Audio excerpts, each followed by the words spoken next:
My name is Andrea Perry, and I'm the content and commissioning editor for Worth Publishing and CourseWeDo. And this is my colleague Lucy, who's the course director of CourseWeDo, and we'll tell you a little bit more about that at the moment. In a moment. But just for the moment, while we're waiting for people to join us, perhaps you'd like to pop something in the chat about you. We were thinking, as it is this week of coming back or carrying on as business as usual, it would be really interesting to hear from you. And if you, when you respond in the chat, could you please use the option which is for everybody, which is the one that's called all panelists and attendees. If you could please use that one, that would be very helpful, all panelists and attendees, because then everyone will be able to see your comments. Would you just like to pop in the chat while we're waiting for a few more people to join us, something positive, something good that has happened for you this week? There's quite a lot of doom and gloom around still, even though there is this sense of spring coming, but what's the best thing that's happened for you this week, or something good? Hello, Lucy. Yes, it was you. That's nice. Oh, it's me. Yes, yes. So, what's any contributions as to a nice thing that's happened this week?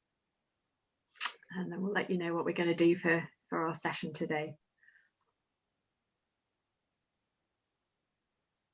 No nice things have happened. Lucy, what's a nice thing that's happened for you? Maybe people are typing. Who knows? At the grand age of 40, I've just purchased my first ever home. Oh, congratulations. Oh, that's very exciting. Incredibly exciting. Oh, well done, it is. Well done, you. I know, it's strange in lockdown to do it, because we only saw it 2 weeks before we've completed, but yes, very excited. Very exciting. Well, congratulations on that. That's wonderful. And here's Alicia. Hello, Alicia. What is there? Children have been excited to see their teachers and friends. Yes, excellent. I do hope so. So we're going to get going in a moment. Oh, what's this one? Seeing young people's face for the first time. More, seeing them in reality. Aww. How lovely that was. What a nice moment that must have been. Yeah.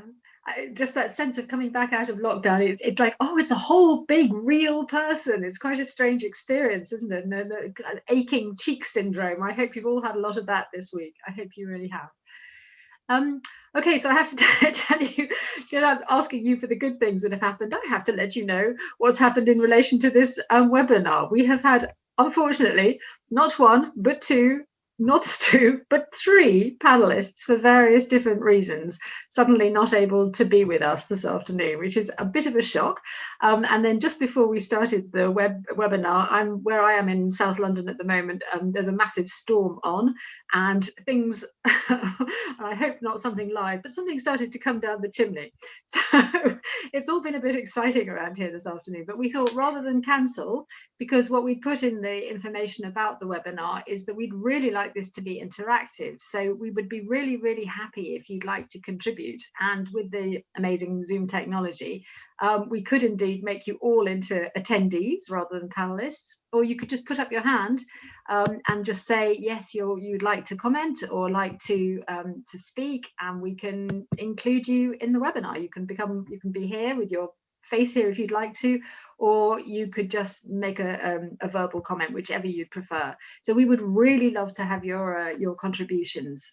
We've got some material as well, of course, and we're going to hear from Sarah Bailey, who is the virtual school head in Croydon, and about her experience. And one of the reasons why we thought this would be an interesting webinar to do would be to collate experiences and to share experiences across the UK, really, because people are in such different positions, but unquestionably there can be learning about and sharing of experiences that may help to build a comprehensive picture for all of us, and perhaps flag up some issues that we hadn't thought of.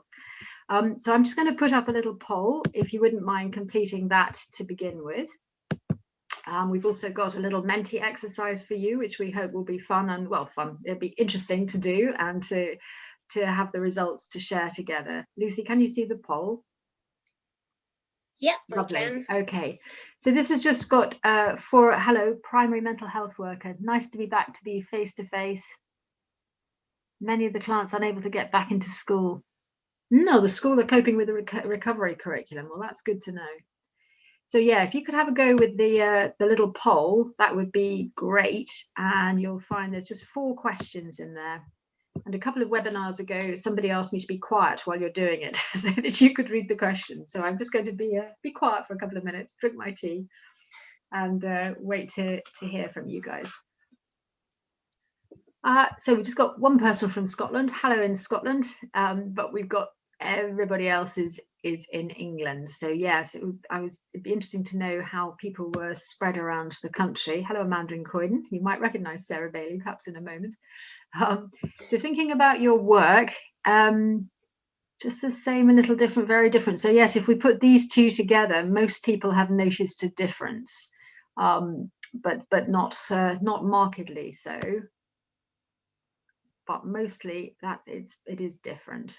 So here we are. Let's have a look at the priorities. What are the priorities in the educational context? Business as usual, but the biggest one that we've got is by far really listening and attuning to our pupils to find out who is struggling. And it will be interesting to be able to share together what it is that is mostly, what is that struggle, what's driving it in the different areas. But here we are. So looking at ways to reconnect is also doing pretty well. And that's an interesting thing in terms of what might be the difference between reconnecting and recovery. You know, how much are those 2 things being differentiated? And in a way, thinking about attachment aware trauma-informed responses to this, how we make sure that whatever we're doing is enabling the children and the young people to settle in, let alone settle to learn. And somebody said, I think last week, something about how do we help the teachers to settle, especially if everyone's having to be masked, and really finding out what's that like to wear a mask all day. If they haven't been doing that, what does that require as well? And of course, this other one here, connecting with parents and carers. There's an awful lot of finding out going on, isn't there, in this settling in phase? A lot of settling in. And so the priorities, yes, look, pretty much of a tie between these 2, making sure we have regular check-ins and doing this. So there's all of your other life, isn't there? And you as staff needing to look after each other and look after yourselves. So super critical. This is a small issue, but here, communicating has never been more important. Well, that's good to hear. Hopefully you create a secure base for and with each other. And that secure base is just so essential to be able to keep the whole show on the road. Lovely. Well, thank you so much for that. I'm going to ask Lucy now. Lucy, could we just have a look, please, at the PowerPoint? This is actually quite an interesting article that came out last week, which I just thought would be worth us looking at together, because I think it encompasses some of the central issues, really. So here we have the article, which comes from the Observer. These are the authors, and there's a link down there for you if you'd like to see that. But obviously looking at well-being as a priority, which is interesting because, of course, further back in the lockdown, there was a real sense of, well, is that, or what about, getting on with it, making sure of the catch-up of learning. But here, many people saying that this is the priority. Carry on, Lucy, please. So if we go down into the article, the things that I think really stood out for me in this was that the fallacy really of plunging into strategies that would be really focusing on the curriculum kind of over early, but getting people ready to learn. And I guess what would be interesting to share in that would be, what's the difference between the day-to-day getting ready to learn as opposed to getting ready to learn now in this particular context? What can we learn from each other in terms of that how right now? The next one, please. Because in a way, I think, this movement, if you like, is actually speaking to precisely the attachment-aware trauma-informed agenda, ironically, in the sense that if you come from that perspective, we have always been saying, haven't we, that if there's trauma in the background, there has to be efforts to settle a child first before they can learn. And in a way, what's happened is that maybe the whole nation has woken up to, we need to settle the children first because of what they've experienced. So I wonder if that gives you any optimism that the understanding that settling is so crucial before genuine learning can happen. I wonder if it gives you optimism for the future when we're back to a kind of new normal of some, into a new normal. We can't be back to it, but into it. Does it give you optimism that an attachment aware trauma-informed approach is going to embed itself further because of the experiences of now? And here's another piece of research that comes out of Great Ormond Street, which was talking about play deprivation. And I think it's really important, as Alison Wolfe points out, to think that play deprivation isn't just about play for small children who play with play equipment and so forth. Actually, playing is also between adolescents, and they're playing in terms of banter and repartee and what they do with their bodies and how they flirt or don't flirt with each other. There's a lot of play and social interaction happening there that also hasn't been possible. And maybe some of those skills are rusty, or they were non-existent and they were beginning to bud, but now the young person has lost them. So what play might mean and how important it is to be able to reactivate some of those neural pathways that play can lay down so well, when you can have rough and tumble play and you can have play that involves tangible things. If everything's been virtual, what play gaps, what deprivation will come up, will show up, what gaps will show in terms of how children and young people can play. Can they still play with children they don't know very well? Can they still play in groups? Can they play alone? What will we see from a play perspective, which of course relates so well into learning? We could go to the next one, please, Lucy. So here, what was encouraging about this was that even though Great Ormond Street was saying that there is a concern as to how that might affect the long-term well-being of a child, what was really encouraging was that 83% of parents who were surveyed in this study by the Institute for Fiscal Studies were saying 83% were in favour of policies that support pupils' well-being as well.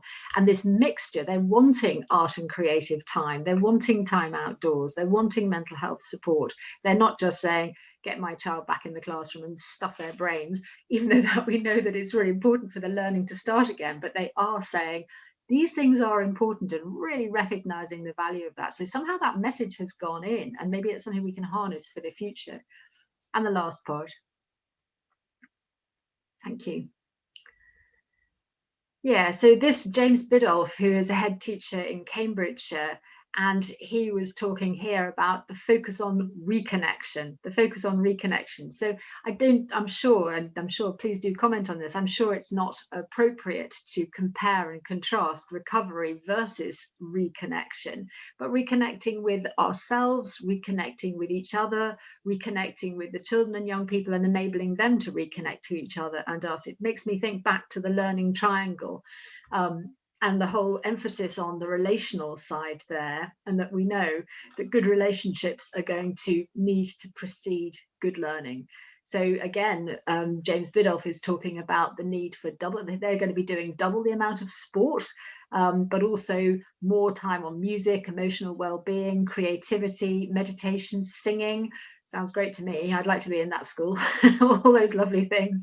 But how important that wraparound approach. And we know that actually those sides of school life have so fallen off agendas, haven't they? They've been pushed aside. And before lockdown, there was so much thought about, music is falling off, art is falling off, creativity is falling off, singing is coming off. Where can they be within the curriculum? So it's so curious. And is there cause for optimism in this, that there is such recognition out there of the necessity of it? Okay, Lucy, thank you very much indeed. Perhaps we could now, we're going to see for Sarah, what's this say? A local charity for children's mental health has been sending care boxes, including hot chocolate, I like that very much, and worry monsters and a whole host of other items. What a lovely idea. That's a lovely idea, to get that care box to come into the house. Marvellous. And maybe there are other strategies like that you can share with each other. So we're just going to watch Sarah Bailey for a short time. Sarah Bailey is the head of the virtual school in Croydon. And she's talking about some of the challenges for their children. Obviously, they're looked after children, both within the borough and outside, as you'll hear. So listening to the challenges that the cohort represents, but also within the specific context of an inner city environment where the deprivation indices are very high, as are unfortunately the street violence indices very high, and things like drug trafficking, county lines are an issue, as you'll hear. There are also other special criteria, which is why it's interesting to hear from your local context. What are the particular issues going on in your area that you think are affecting your children and young people and the staff as well? So thank you. So let's have Sarah, please, Lucy. I think our cohort of looked after children have really particular vulnerabilities in terms of returning to school, and they find that they fall into two real camps. So we have the young people who actually have really thrived during the lockdown for lots of reasons. Perhaps they were struggling at school prior to this whole COVID episode. And actually what they've found is that through being able to be in a safer place, i.e. their home, with their carer as their main attached person, that they've been able to access learning in a way that they wouldn't usually. So I think we've got a large group of young people who actually are very anxious about the return to physical schooling and all of the complexities that offers environmentally, sensorily, and relationally, because as we know, for some of our youngsters, attaching to more than one person is really difficult. And where they have got really strong bonds with their carers, those carers have been able to be a lead person in a way that perhaps we never really envisaged prior to this period. So my team, their job will be about helping carers to really liaise with schools to make sure that that return is as gentle, as slow where necessary, and as positive as possible. And some of that is about sharing with the school the information about what the young person has actually found during the lockdown, what they've learned about themselves, where they've had success, what's been great, and just making sure that those things are not ripped away all of a sudden by having to put on uniform, having to get up, having to go in. So in some cases, we'll be advocating for flexible reintegration and more time. In some cases, we'll be just advocating for sharing lots more information with the school about what they've found easy, what they've enjoyed, what they've done well. And I think really that whole cohort will be supported either, if possible, if they're nearing the end of their education, to even perhaps continue with much more flexible learning where they do more from home, or to facilitate a key person in school really knowing what that young person has found so great about the lockdown and how to kind of keep that going and maintaining it. And then we have another cohort of young people for whom getting back to school is kind of desperate, and they have really struggled at home. They've either been very isolated at home, not been able to engage perhaps with their carer as an educator. I think in lots of cases, our children didn't see their carers as educators and therefore couldn't learn. And that became a real block. So in those instances, whilst they're keen to get back, I think it's then very much about looking at when they are back, how do we make sure that they are able to have their gaps identified, what's gone on for them, what's been missing for them, and what have they experienced, more importantly than their curriculum, what have they experienced socially and emotionally that is perhaps needed to be known by the school. I think it might be very easy for lots of schools to miss some of the really big things that have happened for our children and young people. Many of them are bereaved, many of them have lost family members, either directly in their care at home or in their wider families. They may have heard messages about birth family that perhaps they've not seen for a long time, who perhaps have been unwell or even passed away. So there's lots of grief, both in the real sense of actually having lost individuals, but also in terms of friendships and those attachments in schools that they may have previously had, that may have been quite tenuous, that may now not exist, or they may feel don't exist. So there's a lot of work around actually what does each individual child need to feel able to go back to school. And I don't think it's as simple as just getting up and attending. So our workers will be doing a lot of those questions and sharing with teams to try and really make sure that schools are as well equipped as they can be to look at what might be going on beneath the surface. I think we'll be doing a lot of testing and a lot of assessing. And for our youngsters, that can often cause more extreme stress, more worry, more anxiety. And if we can get schools to just focus on really rebuilding connections with key staff, key individuals, then it's going to ease a lot of the pressure, whether the children want to come back or are really struggling to get back. in the Croydon context, and perhaps even the slightly wider London context, because for looked after children, lots of our children actually may live in Croydon but go to school in another part of London, or vice versa. I think one of the biggest challenges is around the transport and the travel. I think the anxiety that young people have about getting on a bus, waiting for a bus, maybe the bus doesn't turn up or it's full, all of those things prior to arriving at school are really, really stressful and not to be underestimated. I think the wearing of masks out and about in public spaces can also really cause anxiety for lots of our young people. And often they're not having their carer or their main person with them as they make those journeys. So actually that whole part of the day needs to be factored into when they arrive at school establishments. What are they bringing? How have they traveled? Has their journey been safe? Have they felt unsafe on the way into school? Often the risk of traveling through parts of Croydon and the city that perhaps are not as safe as others can be very stressful for young people. And again, shouldn't be underestimated, but often isn't thought about by teachers. So what I mean by unsafe is often, as well as the additional COVID risks of traveling through a place that might be infected with illness, a lot of our youngsters are very anxious about traveling across postcode lines from different parts of Croydon where perhaps their close associates don't exist, or where there might even be stresses from possible gang intervention or a higher risk of crime. Many of our young people are extremely nervous about feeling unsafe physically as they travel through parts of the city. We hear in the media constantly about the loss of young people, about the strength of knife crime, and those risks really are felt by our youngsters, even if they're not necessarily directly connected. They hear them, and when you ask the young people about them, many of them will refer to feeling unsafe as they travel, particularly on their own, through parts of Croydon or the city. So yeah, very, very important risks to be considered there. Yes, I think another kind of very specific challenge to Croydon and the young people that we have with vulnerabilities here is the one around newly arrived young people or asylum seeking young people, many of whom have very few connections, perhaps only even the connection of their main carer, who they may well not relate to well.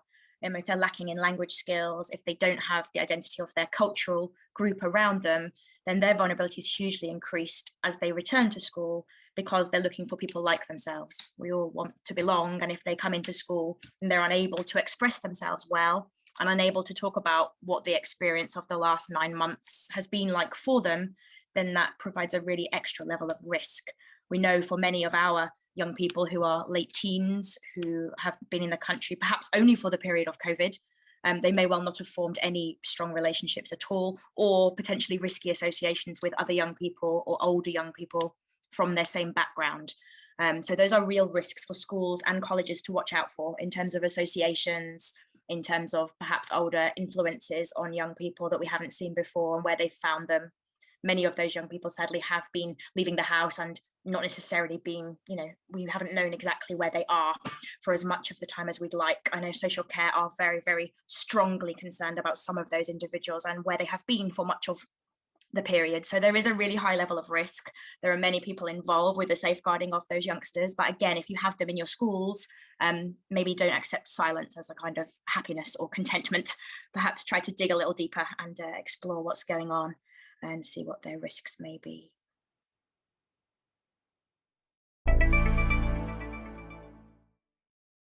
Yeah, Sarah Bailey from Croydon. So just kind of wondering, what kind of connections you might make to that in terms of your context. And we've got a comment here from Claire saying that found that young people picking up on staff emotion and not having a sense of felt safety. Yes, that's just so super critical, isn't it? And what does it take from all of you to be generating the sense of safety for children to tap into? What do you need to be able to settle into those roles in order to be able to be that secure base for the young people? And I think what's interesting that Sarah Bailey was highlighting was the fact that even the journey in can be fraught. So it isn't just being in the school, is it? It's what actually the whole context of being out in life carries with it. So I'm going to share my screen now. Yeah. I think this afternoon with the wind coming down my chimney. Oh, friend, thank you. Was that yours? Yep. Okay, jolly good. It's interesting to see. I did when I dropped mine off at the door on Monday, especially with my youngest. I felt like it was the first time he was going to school again. Just that, I don't know, it's just what we had together, and he really gave me such a huge hug before we went in, and just like, oh, I'm going in, you know. I don't know, we both kind of like had that anxiety where, you know, we've gone back 4 years, about the very first day he ever went to school again. It felt exactly the same. Wow, that's really interesting, isn't it? And you can understand that as a separation anxiety, and obviously you're able to give them that big hug. And I wonder what that's like for children who don't have the parent alongside them, because they're bigger and the parent perhaps can't, or thinks that, well, you don't need me there anymore, but maybe they still feel like the 5-year-old turning up on the doorstep on the first day. It's really interesting. Was he like that on the second day as well? Not as much. He still was. He's a massive chatterbox, and I haven't seen him so quiet before, actually, than when he was going into school. But you know, as the week has gone on, obviously it's got a lot easier for him. I've just also noticed that they are exhausted as well. Both my kids are really tired. Yeah, perhaps you could put that into here as well. Have other people noticed children being tired? Because of course that also has an effect, doesn't it, on capacity to learn. So we've got some interesting. Anxiety seems to be the one that most people are putting in, for sure. That seems absolutely the biggest one, and of course linked to uncertainty. Some re-establishing routines, the separation from parents. It'd be interesting to hear more about that, in terms of what it would be interesting to hear about it in terms of how that's being expressed, but also in terms of how are you supporting those children and young people when they're expressing that.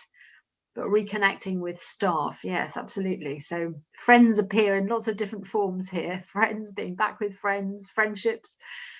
Yeah. Any other highs and lows that might come back in? The learning focus. So I don't know whether that was cited as a positive or as a negative, but interesting to know that can be there, of course. And we know that from the first lockdown, don't we, that some of the children coming back in were absolutely dead set on it. Don't talk to us about this well-being stuff. We don't want to talk about that. We just want to get back into learning interesting things. So if children are at that point and can be ready for it, that's tremendous. But a couple more coming in. What else? Uncertainty again is there. Yeah, okay. Peer pressure. Again, it would be interesting to hear what people mean by that. That would be really interesting to hear about. And in terms of re-establishing routines, how has that been helpful? We know that very rigid routines can be very challenging for people if there is no acknowledgement of the struggle to it. But on the other hand, some routine is very, very containing, isn't it? It can be very, very helpful. It can fill in some of the gaps where motivation is lacking. So it'd be interesting to look at those and to hear more about some of these things. But do feel free to comment, perhaps. Let's just come out of this for the while. Let me just stop share for there. Go ahead. So yes, I think just friendship issues. Again, there was quite a lot of anxiety about how that would play out whilst we're on lockdown. And now that we're back in school, it's re-establishing friendships again. And maybe some of the things that were an issue are perhaps still an issue. They're kind of just sort of picked up from where they left off, which can be a bit unfortunate, really. So do you mean that the friendship friction has picked up where it left off? Is that what you mean? I think so, yeah. I think, and also, I mean, we've only recently joined a secondary school, so I feel very, very much for these year sevens who have all come from smaller primary schools into a big pot, and they're trying to find their way. They're trying to understand who they are, where they fit within, like, I suppose, not a pecking order as such, but I suppose it is a little bit like that. Sure. And, you know, they're just sort of getting their feet under the table when they've had to go out into lockdown again. And now they're back again. It's almost like they're starting all over again. So what have you found has been helpful with that, Nicola? I imagine there'll be other people here who identify with the issue. I think what's been helpful? Just listening, I suppose, and lots of empathetic nods and noises and so forth, you know, because these are real life issues, and why wouldn't you be feeling that?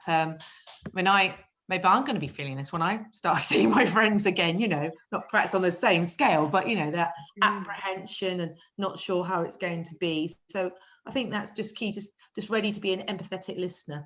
Yeah. as ever, that makes the crucial difference, doesn't it? It does. I've been very much reminded through some of these things about the re-engagement and what's that like. Is a friend's my stepson's childhood friend's parent who used to be an air hostess, and she was really brilliant at kind of 2 or 3 minute conversations, and then a bit beyond that, for a while, until she knew you well, she used to struggle quite a bit.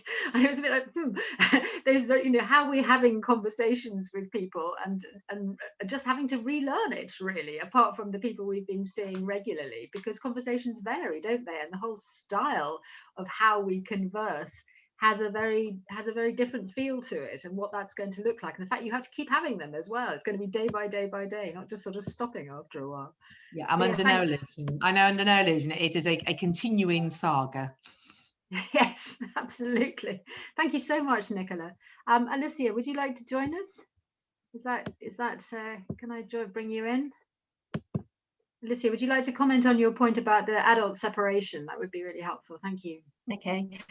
I think that a lot of children are really struggling with leaving their parent, because a lot of them have had parent next door to them whilst they've been learning, particularly those who have had or who have learning needs, and then suddenly going back into school where their parent is no longer there to support them. They're going to need an adult alongside, adults to be there to share with them, to share in their anxieties, but also to support them with their learning.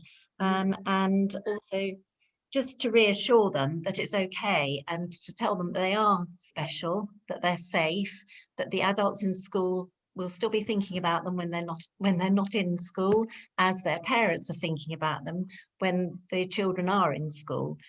So a phone call home sometimes is really helpful from school staff, just to say, you know, your child is actually quite happy, they're safe, and also sometimes a timetable for the child to know what the parent is doing during the day when the child is in school. So, you know, at 11 o'clock, mummy's sitting down and she's having a cup of coffee, or she's hanging out the washing, or, you know, daddy will still be there and he's hoovering the lounge or whatever. Just so that they have that feeling that even though they're not at home, the parent is still thinking about them. And I think sometimes there's the invisible thread. I'm not sure if you're familiar with the invisible thread. Do you want to say about that? Yes, yeah. The idea is that there is an invisible thread or a string that connects the parent with the child, or any adult. So it could be an adult in school with the child, where you wrap the string around your little finger. And so every time you think of your parent, or the parent thinks of the child, you wiggle the little finger, and then you know that that string is connecting to your parent. And your parent that's is very thinking nice. about you. That's very nice. Do you know that's an ancient, I don't know if it comes from this, but in Japan, there is an ancient belief that true lovers are connected by an invisible red thread that is tied between their little fingers, and that their mission in life is to go out and spool in the thread to bring the little fingers together. But having that as an image, it's very, very nice. And I guess at home you could practice tying red thread around your finger or something, so that you can actually feel it and then reactivate that feeling when you're actually separated. Would be very nice. Yes, you can carry the red thread on your finger. Yes, Lovely. yeah, exactly. And just in actual fact, the child having a transitional object. Yeah. to Any take suggestions from- as to what? Suggestions? Well, even a special pen that the parent could give to the child to look after in school, and then bring it back again, or the other way around, where the teacher entrusts the child with something that's really special to them.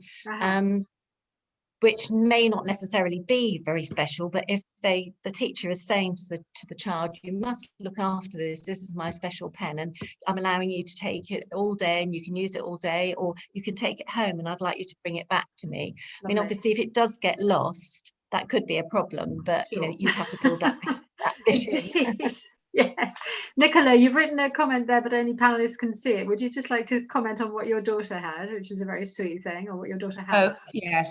I'm just saying that I used to have a little wooden heart that was given to me by my husband, actually, pre-children, that just used to sit on my dressing table. And just to her, you know, she was feeling a bit anxious about going back to school. Actually, she had it for when she started school, at secondary school. And she just has it in her blazer pocket. She knows it's there. So she's feeling a bit anxious. She can just put her hand in it, touch it, and know that it's mine and I'm thinking of her. That's something that I do. And another thing that I started doing as well last term was just on their way to school was just sending them a WhatsApp meme picture. You know, those meme pictures that you can get. Probably pronounced that wrong, I'm so old. I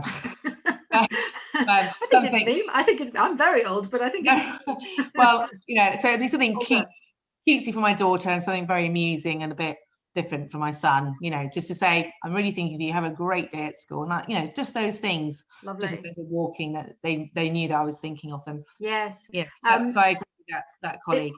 If people are aware of some of Louise Bomber's material in Inside I'm Hurting, she talks quite a lot about things like spraying somebody's cuff or collar with a perfume or an aftershave or something like that, so that it kind of smells of home, or doing things like tucking notes into lunch boxes. I don't know if lunch boxes are being used at the moment, but little tiny little things that say, at this time I'll be thinking of you, or swapping something that can offer that kind of continuity. And you know, people were saying when I put up the poll, this thing of having more connections with parents and foster carers as much as possible to find out from them in terms of what's happening as well, must be kind of crucial to maintain that kind of continuity.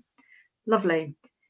Do feel free to comment if you'd like to, either in the chat, or if you would like to come and talk to us, that would be even better.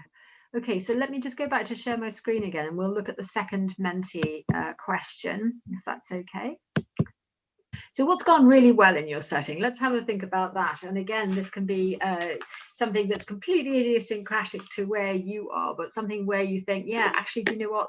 That's really something that we found helpful and that we've been doing. And I'd like to share that with other people, because, you know, what you're doing is so crucial and critical. And I'm sure that there are local tweaks that would be really, really helpful for other people to learn about.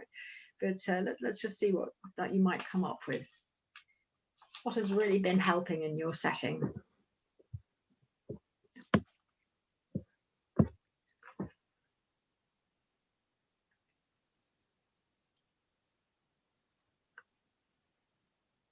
Interesting. Interesting.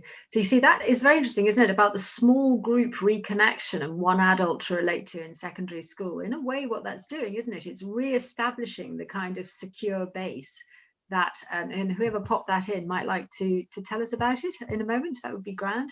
But yeah, that's like the re-establishing the small family again, isn't it? And the small point, replicating it, which is excellent. Such a simple idea, but so important. What other things? I remember reading about this, that actually if you're all writing little essays here, they may come up quite slowly, and you're more than welcome to submit more than one if you'd like. It's also, of course, absolutely about crisis management, that, you know, in any kind of crisis situation, having small groups and touch points, and then touch points with good communication is really helpful. Super helpful, especially, and even if the comment that is being said is we don't know, if people reliably give information that says I'll come back at 3 o'clock tomorrow afternoon and I'll tell you what it is that, you know, I'll give you the update, and then they have to come back at 3 o'clock and say, I'm so sorry, I said I'd give you an update, we don't have any further information, but we'll let you know when we do. You know, that seemed just as reliable as going back with the coherent information, so long as you do what you said you were going to be doing. I hope there's some more. There's a staggered start back. So this is a bit relating to what Sarah was saying, wasn't it? And whoever contributed that one, it'd be really helpful to hear from you in terms of what that actually looks like in your setting. What does that mean? Here are some others coming through. Wow, it'd be great to hear from all of you, because these are such good things, such similar, such interesting contributions, but it'd be so good to hear about them in your settings. See if there's a couple more, and then we'll come back together and hopefully hear from you about nature, mindful walking. So how have you been doing that? How is that different from what maybe you've done before? Is that an idea that came to you through lockdown that now you're thinking, let's integrate it into school in a way we didn't before? Really, really interesting. And you've got an attachment team in school and connecting with the students to make the transition back. So it'd be helpful to know what have you actually been doing? What's that look like? And here we've got a voice in going back to familiarity as well. So yes, so what's familiar and what's different, and how do we hold the balance between those two? Nicola, go ahead. Thank you. Well, I was just going to come from my other directions. I was talking personally before, but from a work perspective, because I do work for the virtual school. Which one? Gloucestershire. Lovely, thank you. And my particular role is to support families who previously looked after children.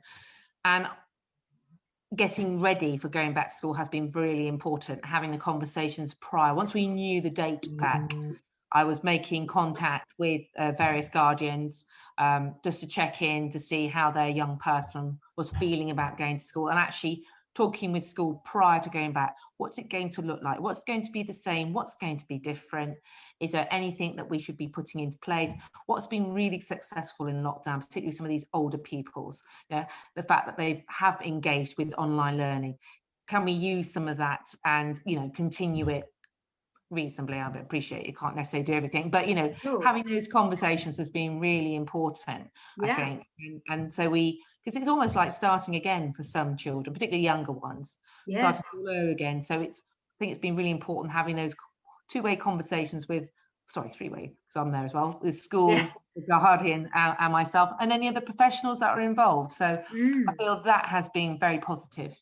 Wonderful. So those small group conversations have actually brought in a lot. I'm also wondering, when you're saying, the young people have also, and probably children as well, they've discovered things themselves, haven't they?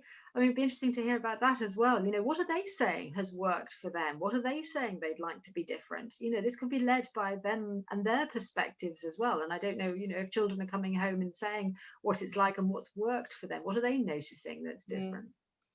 And I think, certainly from a parent point of view, from some parents I've been talking about, they've been really impressed about how independent their young person has become in taking ownership of their learning. This time around has been, I think, a better experience on the schooling front, because schools were more prepared, had more time, had chance to do some training in terms of using IT. So then of course that sort of comes to the sort of end product, the student being able to have that more one-to-one time, or actually visual online lessons rather than just picking it up when they're ready. And of course there've been a number of parents who still had to carry on working, so the young person's had to get on with it, really. And I think they've noted just how well that has done and how calm their young person has been. Wow. And I think also it has demonstrated perhaps to some colleagues, some staff, that this young person is actually quite capable. And being out of the classroom environment where there are some distractions, perhaps, which are not always the best, just goes to show what they can do. So it's identified perhaps what some of the triggers may be when they're back in school, and thinking about, what can we do to try and minimize that and help this young person continue their education. They're doing such a great job. Brilliant. And that's fantastic. It also strikes me there's something about respect as well, isn't there? That those skills that they've developed, for all they may also regress over time, because they might enjoy giving up some responsibility for a bit. You take over now. There might be some of that. But if there's that pride inside and that sense of, hey, look what I can do, then that's really tremendous, really. And if that can be noted, and as you say, the triggers, but also the soothers can be understood better, then they're going to be in much better position to be able to inform the adults around them too about what's going to work with them, and maybe have a whole different take on learning perhaps than they had before as well. It's super interesting. Thank you so much, Nicola. Brilliant. Okay, Alicia, please go ahead.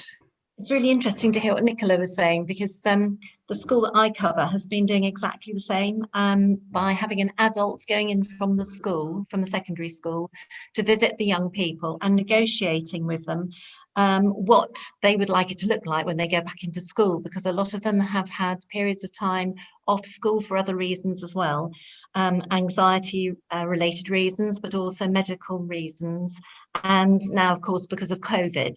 And negotiating with them how long they'd like to be back in school, what they would like that to look like, whether they would like to continue with the blended learning.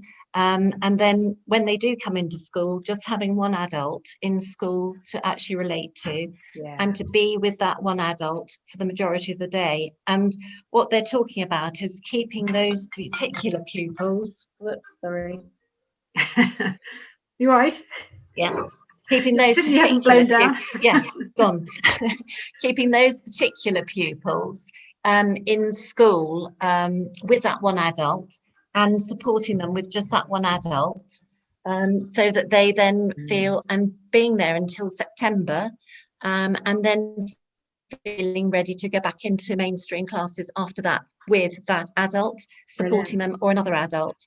Because the other thing that we spoke about was how you need to have teams of adults around the children, not just one, but you need to build that team so the children do feel safe with that whole team. Yeah, wonderful. That those things have worked very well. So, you know, I think that reconnection with adults in the home where they can meet school staff in their homes is so valuable.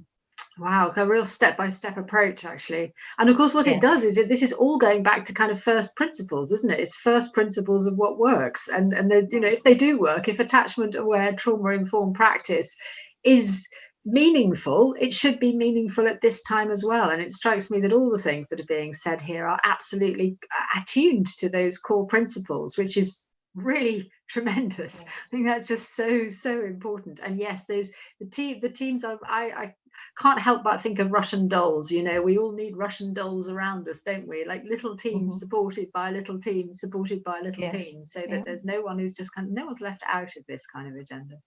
Yeah, that's really brilliant. I was just wondering whether, in terms of kind of safeguarding, because I can imagine that in some areas, you know, safeguarding issues or safeguarding concerns, like Sarah Bailey was talking about, you know, don't take silence for an answer. And I guess that, I mean, what we know about post-traumatic stress disorder is that not everybody who goes through a traumatic experience or a crisis will develop, but we also know that post-traumatic stress disorder manifests in different ways and that it can come out over time. And I guess that watchful waiting, just to see what evolves for people, what the silence might mean for people over time, is going to be very important as well, isn't it? We can't just imagine that the issues are going to be sorted within a week or two of coming back into school when this has been such a protracted period. And someone was saying the other day something along the lines of, well, you know, if you're 40 and we've been locked down for a year, that's a 40th of your life. But if you're 8, it's an 1/8 of your life. And if you're 6, it's a 1/6 of your life. And even if you're 15, a 15th is very different from a 40th. And what we also know is that people's sense of time varies, doesn't it, from when you're very young. And when you hit adolescence, the whole experience of time changes again because of people's, you know, the brain changes that are going on. And so how people experience how long this has been will vary, and all the narratives will vary. So there's an awful lot to unfold. And we shouldn't be surprised if a lot of this comes later rather than initially. So something perhaps that we will revisit and come back to. So thank you so much for Alicia and Nicola. That's tremendous. And we do actually just want to put up a last little poll. And thank you so much, people, for being with us this afternoon. I'm sorry it probably wasn't quite what you'd expected, but I hope that you have found it interesting and that there's been something here, either something perhaps that has affirmed what you're doing already, or perhaps you have heard something that somebody else is doing that you might think, do you know what, we could try that. And thank you so much to Nicola, to Alicia, to hopping in. Sorry, Nicola, hopping in, I beg your pardon. I should have said jumping in. I'm sorry, that's one of those terrible things, isn't it? You can't help but say.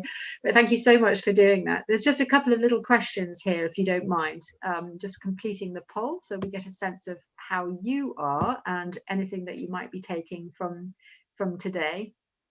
Just like what might you take from today's hour? Thank you so much for staying with us. I hope you've been very comfy on your sofas and taken something from it for you. Affirmation that what you're doing is a great approach. Yes, that's wonderful.